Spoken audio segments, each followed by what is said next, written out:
Hello everybody, my name's Petrisha San and I'm from Language Works. Today I'd like to share with you a very short video on the use of present perfect tenses. Have you ever asked yourself the differences between has been and have been as you are composing an email or even speaking to colleagues or clients? And sometimes even had been, which I've seen a lot in writing, but most of my students are using it wrongly. So today we're going to focus on the first two, the differences between has been and have been. Let me just show you real quick on the whiteboard here.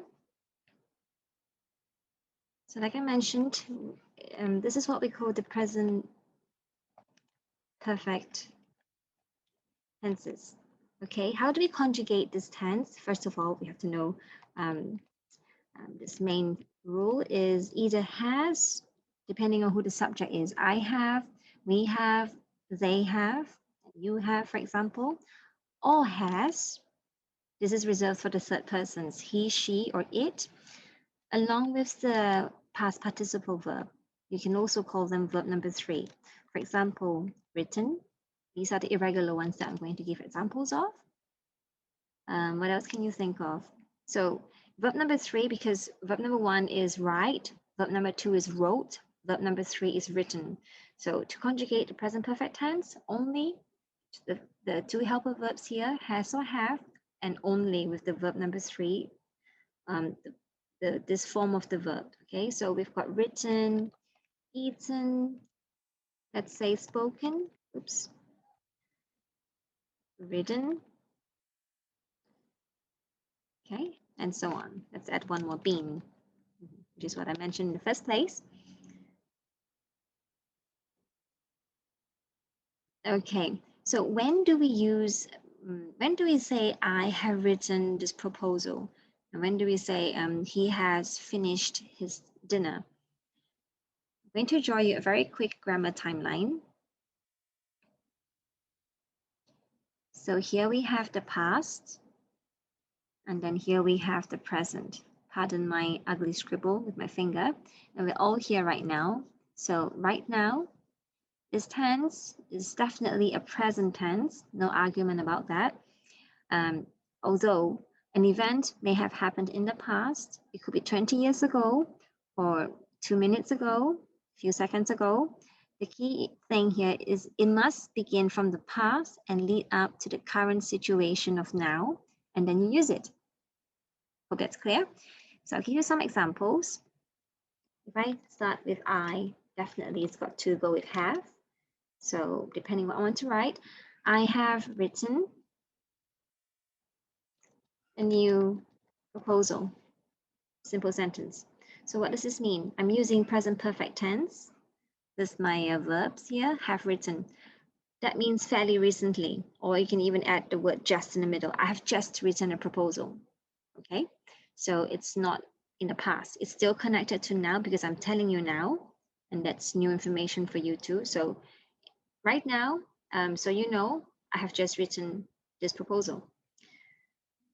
Let's look at the use of he. He has, for example. So he has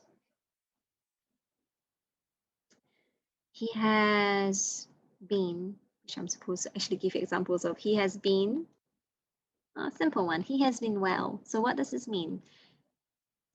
He was well in the past, maybe not so long ago, somewhere here perhaps. He was well a few weeks ago, a few months ago. He is well now, still well. As for the future, it's not important, so don't worry about that. It's just from here to here. So he has been well. Thank you for asking about my father. He has been well.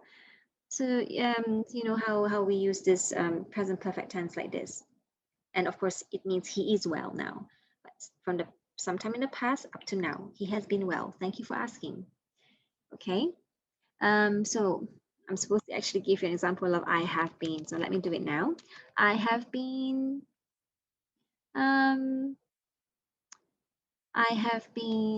what can I say? I have been out all day. That's partly true. So I have been out all day this Saturday. That means from earlier this morning up to the afternoon, and now it's sort of almost evening. Well, I'm supposed to still be out, okay, not in my home. So if I tell somebody I'm still out there, and Oh yes, it's such a busy day indeed. I have been out all day, still not home. Okay, so this is when we use I have been, for example. So basically, has been and have been is, let me just repeat one last time, is when a situation or an event has happened in the past and it connects to right now.